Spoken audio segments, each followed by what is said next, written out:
La cité académique. Pourquoi existe-t-elle? Les étudiants apprennent ici à développer leur pouvoir, aussi appelé ESP. Mais quel en est l'intérêt? Pourquoi tant de moyens mis en œuvre pour que des gens puissent simplement avoir un pouvoir? La réponse est simple et en 6 lettres. Système. Bonjour à toutes et à tous, en ce dimanche après-midi nous allons parler du but ultime des chercheurs de la cité académique, le niveau 6.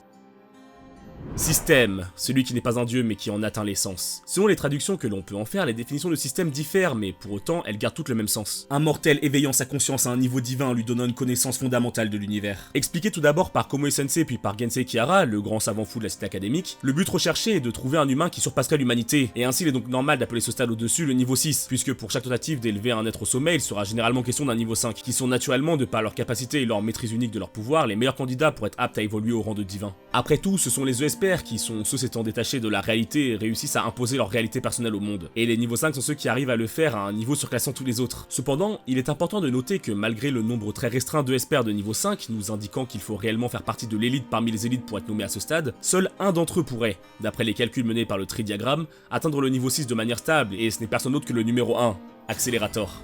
Ainsi, il est facile de se dire que, à l'instar de l'explication de Mugino que le réel rang des 7 niveaux 5 est bien plus basé sur leur capacité à potentiellement devenir des niveaux 6 plutôt que par un réel classement de puissance. Et pour en parler un petit peu, non, ce n'est pas pour ça. En réalité, c'est surtout leur utilité pour le plan d'Alistair, mais on en reparlera une autre fois. Mais la vraie question que l'on pourrait se poser, c'est pourquoi chercher à tout prix à créer un être transcendant tous les êtres humains? Et la réponse que l'on pourrait donner est toute simple, acquérir les connaissances ultimes. L'humanité, et tout particulièrement les sciences, ont toujours eu comme ultime objectif de rassembler le plus de connaissances sur l'univers et tout ce qui nous entoure, que ce soit pour mieux le comprendre ou éventuellement l'exploiter convenablement. Ainsi, il n'est pas idiot de se dire que créer un être transcendant sa condition humaine et devenant un pseudo-dieu mortel lui donnerait une vision si nouvelle et non foulée par l'homme, un point de vue encore jamais atteint sur toute la création, que cela permettrait de comprendre le monde d'un angle qu'aucun être humain à ce jour n'a ne serait-ce qu'imaginé. Mais alors très bien, nous avons compris le but du niveau 6 et pourquoi ce stade divin est le but absolu de la cité académique. Maintenant, penchons-nous sur les différents moyens connus à ce jour et mis en œuvre par les différentes organisations pour y parvenir. Déjà, il est important de noter que plusieurs organisations au sein même de la cité se battent les unes envers les autres pour être le premier à créer le fameux niveau 6. Mais quand bien même il y a beaucoup de sabotage venant d'organisations ennemies, toutes les expériences sont mises sous silence et tenues dans le plus grand des secrets puisque la plupart sont interdites que ce soit d'un point de vue moral comme du point de vue légal. Cependant, là où pour une petite organisation réussir ses plans tout en gardant le secret est limite impossible, certains projets sont menés à bien par le conseil d'administration de la cité académique lui-même et donc ne seront pas embêtés d'une quelconque manière que ce soit en concernant la légalité ou les autres problèmes qu'elle pourrait rencontrer. Nous allons donc voir les 3 plus grands essais connus à ce jour pour créer un ESPR de niveau 6. Tout d'abord, le moyen le plus connu et pas pour aucune raison, puisque considéré comme un des plus inhumains par la plupart des protagonistes, est évidemment le projet Level 6 Shift, qui vise,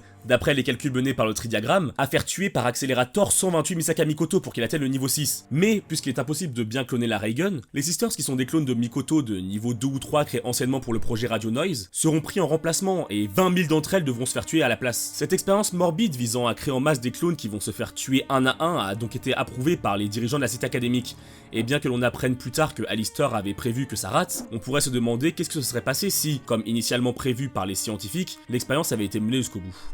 L'autre façon connue, et étant toujours dans l'idée du Level 6 Shift, est l'utilisation du réseau Misaka qui, une fois sa puissance condensée dans le corps de Mikoto, permettra à cette dernière de brièvement atteindre le niveau 6. Sauf que comme nous le savons déjà, seul accélérateur peut le devenir de manière stable. Ainsi, si Mikoto atteint le bout de la phase d'éveil, elle sera littéralement réduite en poussière par ce nouvel état et mourra dans l'instant, entraînant avec elle la potentielle destruction de la cité. Alors en quoi le fait de diriger toute la puissance du réseau sur Misaka lui permettrait d'atteindre une forme de niveau 6? Pour ça, il n'y a pas d'explication réelle donnée, mais on peut expliquer ça ainsi. Le principe de diriger toute l'énergie ou la conscience de multiples entités en un seul être, ça a un nom.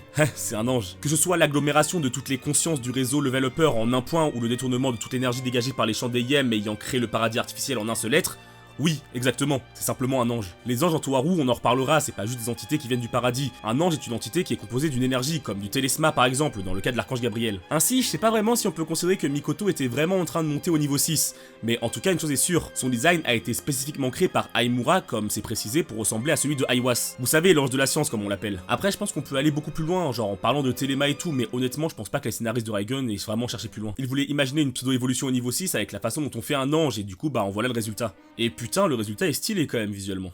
Avant de passer au dernier moyen connu, non. Ça là, c'est pas un niveau 6 ça. Pour expliquer très simplement, l'idée est qu'une âme atteint le Keter une fois qu'elle a vécu l'expérience de 10 000 morts. Mais vu qu'une âme n'expérimente qu'une seule fois la mort, le moyen utilisé était de graver les 10 000 morts qu'ont expérimenté les Sisters durant le projet Level 6 Shift et de les intégrer à une âme pour qu'elle atteigne le Keter. Le Keter, pour ceux qui ont du mal à suivre, C'est la plus haute sphère de l'arbre des Séphiros. Cet arbre représente globalement les différents mondes spirituels abrahamiques, et plus tu es haut, plus tu es proche de Dieu. Dans ce cas-là, Isaac n'a jamais pu atteindre le Keter, donc on n'a pas vu ce qui se serait passé. Mais non, il n'avait pas atteint le niveau 6. D'autant que ce qu'ils appelaient niveau 6 était le principe de créer un golem parfait, ce qui serait d'après leur dire un dieu. Enfin bref, le dernier moyen hypothétisé par Gensei est via le Body Crystal. L'idée est assez simple, prendre un ESPR de préférence très jeune et ayant un haut potentiel sous certaines conditions, faire en sorte que son Chandelium surcharge via le Body Crystal car ça permet de rendre son pouvoir plus puissant et efficace car il en perd le contrôle. Faire entrer son Chandelium en résonance avec d'autres ESPR avec un pouvoir similaire, ce qui causera un syndrome RSPK, faisant que les Chandeliums d'autres ESPR surchargera également, ce qui créera un effet de décuplement dans le ESPR initial, ce qui, en théorie, devrait tellement le booster en puissance qu'il atteindra le niveau 6. Alors la théorie est sympa et c'est vrai que techniquement boost fois boost, et bah ça fait super boost. Donc l'idée est cool. Mais hélas on peut supposer que si c'était si simple d'atteindre le niveau 6, Gensei n'aurait pas abandonné cette idée en voyant le peu de bons résultats obtenus. Et même avec les événements de l'arc Poltergeist, on n'entreverra même pas un bon résultat de ce projet. Encore un échec.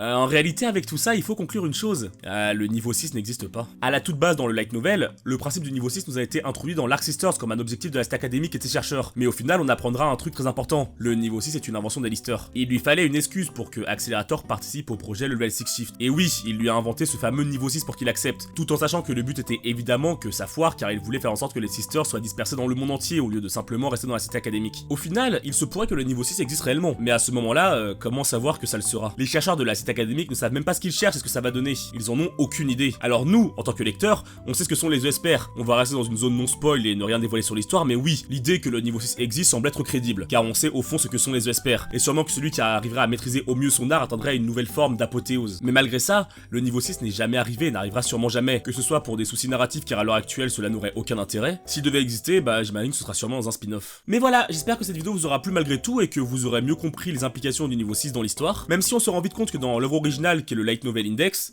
le niveau 6 a très peu d'intérêt. C'est surtout dans les spin-offs où on en parle étant très lié à la cité académique. Enfin bref, n'hésitez pas à partager cette vidéo partout où vous pouvez et surtout aux gens qui aiment Toharu. Abonnez-vous si ce n'est pas encore fait, ça fait super plaisir de voir qu'on est de plus en plus sur la chaîne et je kiffe écrire des vidéos encore et encore. Merci aux tipeurs de ce mois-ci et à Leroy notamment. Moi je vous laisse, je vous dis à très bientôt pour la prochaine vidéo de la cité académique.